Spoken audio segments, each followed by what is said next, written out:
ಮಂಗಳೂರಿನ ಹಿಂದೂ ಕಾರ್ಯಕರ್ತ ಸುಭಾಷ್ ಶೆಟ್ಟಿ ಅವರ ಹತ್ಯೆ ಖಂಡಿಸಿ ಹಿಂದೂ ಜಾಗೃತಿ ಸೇನೆ ಕಲಬುರಗಿ ಜಿಲ್ಲಾ ಘಟಕದ ವತಿಯಿಂದ ಡಿಸಿ ಮುಖಾಂತರ ಕೇಂದ್ರ ಗೃಹ ಸಚಿವ ಅಮಿತ್ ಶಾ ಅವರಿಗೆ ಮನವಿ ಪತ್ರ ಸಲ್ಲಿಸಿದರು.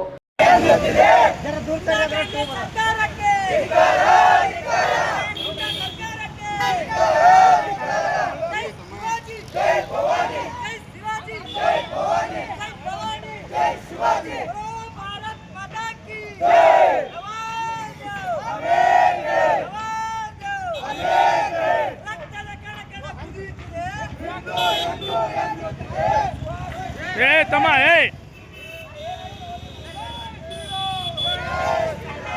ಎಗರ್ತದ ಬಾಟ್ ಸರ್ ಈ ಕಡೆ.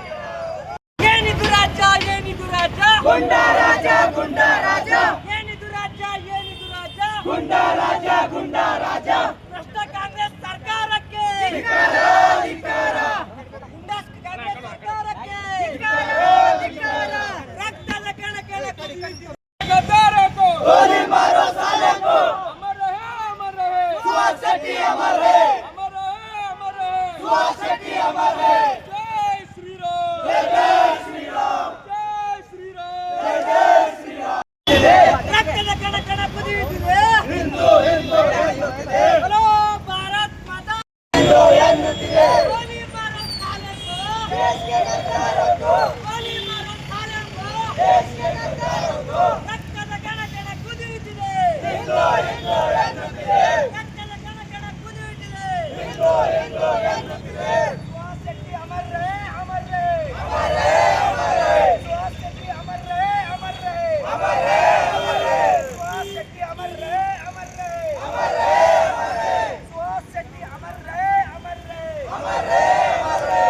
ಹತ್ಯೆ ಮಾಡಿದ ಆರೋಪಿಗಳಿಗೆ ಶಿಕ್ಷೆ ಆಗಲೇಬೇಕು, ಆಗಲೇಬೇಕು. ಆಗಲೇಬೇಕು, ಒಳಗೆ ಕೊಡ್ತಿರ್ಬೇಕು. ಹತ್ಯೆ ಮಾಡಿದ ಆರೋಪಿಗಳಿಗೆ ಕಠಿಣ ಶಿಕ್ಷೆ ಆಗಲೇಬೇಕು, ಆಗಲೇಬೇಕು. ಆಗಲೇಬೇಕು, ಆಗಲೇಬೇಕು. ಹಿಂದೂ ವಿರೋಧಿ ಸರ್ಕಾರಕ್ಕೆ, ಧಿಕ್ಕಾರ, ಧಿಕ್ಕಾರ, ಹಿಂದೂ ವಿರೋಧಿ ಸರ್ಕಾರಕ್ಕೆ ಧಿಕ್ಕಾರ. ಮೊನ್ನೆ ಮಂಗಳೂರಲ್ಲಿ ನಡೆದಂಥ ಒಂದು ದುರ್ಘಟನೆ ಏನಪ್ಪ ಅಂದ್ರೆ ಬಜರಂಗ ದಳದ ಕಾರ್ಯಕರ್ತ ಗೋರಕ್ಷಕರಾಗಿ ಕೆಲಸ ಮಾಡ್ತಿದ್ದಂಥ ಸುಭಾಷ್ ಶೆಟ್ಟಿ ಮೇಲೆ ಕೆಲವು ಜಿಹಾದಿಗಳು ಉದ್ದೇಶಪೂರ್ವಕ ಅವರನ್ನು ಹಲ್ಲೆ ಮಾಡೋರಲ್ಲಿ ಅವರನ್ನು ಏನು ಹರಿತವಾದ ಆಯುಧಗಳಿಂದ ಅವರನ್ನು ಕೊಲೆ ಮಾಡಿದಾರೆ. ಇವತ್ತಿನ ದಿವಸ ಹಿಂದೂ ಜಾಗೃತಿ ಸೇನೆ ಆಗಿರ್ಬೋದು, ರಾಮ್ ಸೇನೆ ಕರ್ನಾಟಕ ಕಲಬುರಗಿಯಿಂದ ಉಗ್ರವಾಗಿ ಖಂಡಿಸುತ್ತಾ ಇವತ್ತಿನ ದಿವಸ ನಾವು ಏನು ಕೇಂದ್ರದ ನಮ್ಮ ಗೃಹ ಸಚಿವರಾದ ಅಮಿತ್ ಶಾಜಿ ಅವರಿಗೆ ಇಲ್ಲಿ ಕರ್ನಾಟಕದಲ್ಲಿ ನಡೀತಿರುವ ಏನು ಜಿಹಾದಿಗಳ ಕೃತ್ಯ ಆಗಿರ್ಬೋದು, ಇದ್ರ ಬಗ್ಗೆ ನಾವು ವಿಸ್ತಾರವಾಗಿ ಅವರಿಗೆ ಒಂದು ಮನವಿ ಸಲ್ಲಿಸ್ತಾ ಇದ್ದೀವಿ ಜಿಲ್ಲಾಧಿಕಾರಿಗಳ ಮುಖಾಂತರ. ಅದೇ ರೀತಿಯಾಗಿ ಇವತ್ತಿನ ದಿವಸ ಏನು ಕಾಂಗ್ರೆಸ್ ಸರ್ಕಾರ ಬಂದ ಮೇಲೆ ಹಿಂದೂ ಕಾರ್ಯಕರ್ತರ ಮೇಲೆ ಅನೇಕ ರೀತಿಯಿಂದ ವಿವಿಧ ಪ್ರಕಾರವಾಗಿ ದಾಳಿ ಮಾಡ್ತಾನೆ ಇದ್ದಾರೆ. ಆದ್ರೆ ಇವತ್ತಿನ ದಿವಸ ಕಾಂಗ್ರೆಸ್ ಸರ್ಕಾರ ಹಿಂದೂ ಕಾರ್ಯಕರ್ತ ಉಳಿಸ್ಕೊಂಬಲ್ಲಿ ವಿಫಲವಾಗ್ಯದ. ಬಿಜೆಪಿ ನಾಯಕರು ಕೂಡ ಹಿಂದೂಗಳ ರಕ್ಷಣೆ ಮಾಡುವಲ್ಲಿ ಸಂಪೂರ್ಣ ಇಲ್ಲಿ ಆ ಬಿಜೆಪಿ ಏನು ಮುಖಂಡರ ಅವರು ಕೂಡ ವಿಫಲವಾಗಿದ್ದಾರೆ. ಅದಕ್ಕೆ ಇವತ್ತಿನ ದಿವಸ ನಾವು ಈ ಒಂದು ಉಗ್ರವಾದ ಪ್ರತಿಭಟನೆ ಮಾಡುವ ಮೂಲಕ ಮಾನ್ಯ ಏನು ಕೇಂದ್ರ ಸಚಿವರಿಗೆ ಮನವಿ ಕೊಡ್ತಾ ಇದ್ದೀವಿ.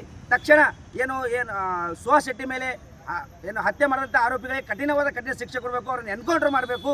ಹಾಗೆ ಏನು ರಾಜ್ಯದಲ್ಲಿರುವ ಏನು ಹಿಂದೂ ಮುಖಂಡರದಾರ ಅವರಿಗೆ ಸೂಕ್ತವಾದ ಒಂದು ರಕ್ಷಣೆ ನೀಡಬೇಕಂತೇಳಿ ನಾವು ಮನವಿ ಮಾಡ್ಕೊಳ್ತಾ ಇದ್ದೀವಿ. ರಾಜ್ಯದಲ್ಲಿ ಪದೇ ಪದೇ ಈ ರೀತಿಯಾಗಿ ಕೃತ್ಯಗಳು ನಡ್ತಾ ಇದೆ. ಇದ್ರ ಬಗ್ಗೆ ತಾವು ಕರ್ನಾಟಕ ರಾಜ್ಯದ ಗೃಹ ಮಂತ್ರಿಗಳಿಗೆ ಏನು ಹೇಳ್ತೀರಾ? ಸರ್, ಕೇಂದ್ರ ಗೃಹ ಮಂತ್ರಿಗೆ ಅದ್ರ ಉದ್ದೇಶ ಇಟ್ಕೊಂಡೇ ನಾವು ಮನವಿ ಕೊಡ್ತಾ ಇದ್ದೀವಿ. ಯಾಕಂದರೆ ಇವತ್ತಿನ ದಿವಸ ಬಿಜೆಪಿ ಇಲ್ಲಿಯ ಮುಖಂಡರು ಇದ್ದೂ ಇರಲಾರ್ದಂಗೆ ಇದೆ. ಇವತ್ತಿನ ದಿವಸ ಕರ್ನಾಟಕದಲ್ಲಿ ಯಾವುದೇ ಒಂದು ಹಿಂದೂ ಕಾರ್ಯಕರ್ತರಿಗೆ ಸೇಫ್ ಇಲ್ಲ. ಇವತ್ತಿನ ದಿವಸ ಅವರು ಕೂಡ ಬಿಜೆಪಿ ಯಾರೂ ಕೂಡ ಹಿಂದೂ ಕಾರ್ಯಕರ್ತರಿಗೆ ಸಪೋರ್ಟ್ ಮಾಡ್ತಾ ಇಲ್ಲ. ಅದು ಇವತ್ತಿನ ದಿವಸ ನಾವು ಡೈರೆಕ್ಟಾಗಿ ಕೇಂದ್ರ ಸಚಿವರಿಗೆ ಏನು ನಮ್ಮ ಕೇಂದ್ರದ ಗೃಹ ಸಚಿವರು ಅಮಿತ್ ಶಾಜಿ ಅವರಿಗೆ ಇವರ ವಿರುದ್ಧ ಕಂಪ್ಲೇಂಟ್ ಕೊಡ್ತಾ ಇದ್ದೀವಿ. ಹಾಗೂ ಇಲ್ಲಿರುವ ರಾಜ್ಯ ಸರ್ಕಾರದ ವಿರುದ್ಧನೂ ಕಂಪ್ಲೇಂಟ್ ಕೊಡ್ತಾ ಇದ್ದೀವಿ ನಾವು. ಸರ್, ಈಗ ಕೊಲೆಯಾದಂಥ ಸುಭಾಷ್ ಶೆಟ್ಟಿ ಅವರು ರೌಡಿ ಶೀಟರ್ ಅಂತ ಹೇಳ್ತಿದ್ದಾರೆ, ಅದಕ್ಕೆ ತಾವೇನು ಹೇಳ್ತೀರಾ? ಸರ್, ಇದನ್ನು ಇವತ್ತಿನ ದಿವಸ ನಾವು ಉಗ್ರವಾಗಿ ಖಂಡಿಸ್ತಾ ಇದ್ದೀನಿ. ಯಾಕಪ್ಪ ಅಂದ್ರೆ ಇವತ್ತಿನ ದಿವಸ ಕೆಲ 4 ಹಿಜಡ ಹಿಂದೂಗಳೇನಾದ್ರ ಇವತ್ತಿನ ದಿವಸ ಅವರೊಂದು ಹೆಸರು ಇದು ಮಾಡ್ಬೇಕಂತ ಇವತ್ತಿನ ದಿವಸ ಅವರನ್ನು ರೌಡಿ ಅಂತ ಮಾಡ್ತಾ ಇದ್ದಾರೆ. ಇವತ್ತಿನ ದಿವಸ ನಾನು ಕೂಡ ಕಲಬುರಗಿ ನನ್ನ ಮೇಲೆ ಕೂಡ ರೌಡಿ ಸೀಟ್ ಇದೆ. ನಾವು ಯಾರಿಗೆ ಹೊಡೆದು ನಾವು ಯಾರಿಗೆ ಇದು ಮಾಡಿ ರೌಡಿ ಸೀಟ್ ಆದ್ರಲ್ಲ. ನಾವು ಧರ್ಮ ರಕ್ಷೆಗೋಸ್ಕರ, ಗೋ ರಕ್ಷಣೆಗೋಸ್ಕರ, ಏನು ಹಿಂದೂ ಹೆಣ್ಮಕ್ಳಿಗೋಸ್ಕರ ಇವತ್ತಿನ ದಿವಸ ನಾವು ಹೋರಾಟ ಮಾಡಿ ನಾವು ರೌಡಿ ಸೀಟ್ ಹಾಕೊಂಡಿವಿ. ಇವತ್ತಿನ ದಿವಸ ಅವನು ರೋಡಿ ಆದರೂ ಕೂಡ ನಾನು ಇವತ್ತಿನ ದಿವಸ ಹೆಮ್ಮೆಯಿಂದ ಹೇಳ್ಕೊತೀನಿ, ನಾನು ರೋಡಿ ಇದ್ದೀನಿ ಕಲಬುರಗಿ ಅಂತೇಳಿ. ಯಾಕಂದರೆ ನಾವು ಧರ್ಮಸ್ಥಳ ಕೆಲಸ ಮಾಡ್ತಾ ಇದ್ದೀವಿ. ಧರ್ಮಸ್ಥಳ ರೌಡಿ ಸೀಟಲ್ಲ, ಗಡಿ ಪಾರಾಗೋಕ್ಕೂ ನಾವು ಸಿದ್ಧರಿದ್ದೀವಿ ಅಂತೇಳಿ ಮಾಧ್ಯಮ ಮುಖಾಂತರ ಏನು ಕೆಲವು ಜಿಹಾದಿಗಳಾದಾರ ರೌಡಿ ಅಂತ ಬಿಂಬಿಸ್ತಾ ಇದ್ದಾರೆ, ಅವ್ರಿಗೆ ಎಚ್ಚರಿಕೆ